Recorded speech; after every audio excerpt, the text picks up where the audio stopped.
Hello Kabikulandia! For today's video ay makatay nga po pala kami dyan ng baboy kasi piyesta nga po pala dito sa aming barangay San Antonio at nain na nga po pala si Bing. Hala, binubuhat na talaga siya.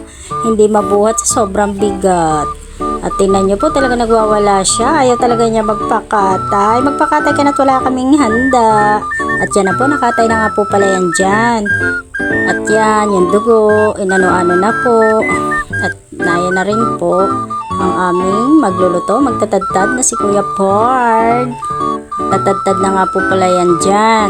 At ayan na nga po pala, nilagyan na. At ito, sangkutsa naman na yan. Sangkutsa ng langis, wala pang karne.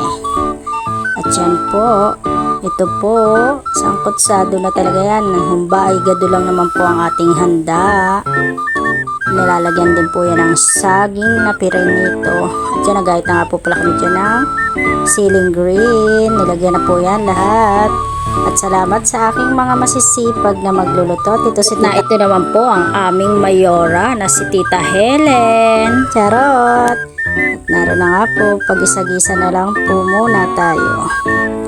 At nag-isa rin po yan dyan ng sibuyas bawang.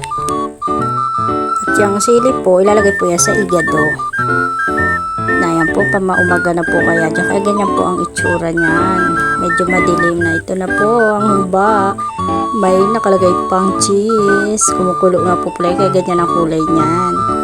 At ito po, hanggang sa lumambot. Palalambutin pa at baka mamaya ay may makakain ng matigas ay matanggal ang pustiso. Kaya kailangan lambot na lambot po yan. Kaunting halo-halo lang po. Diyan po, hinaldok na. At ilalagay ko na po pala yan doon sa kusina. At ito naman po, igado. Igado na may ceiling green. At na yan po, mga nakaupo muna. Kaunting para pahinga at masyado talagang dangdang. At na yan, ito po talagang piyesta. Inuman na ng mga kabataang tilam. Yeah. Tuwang-tuwa sila at may alak na naman daw. Yan nga po pala ang mga kumain. Ito nga po pala si Tito Tet, si Tita Isang.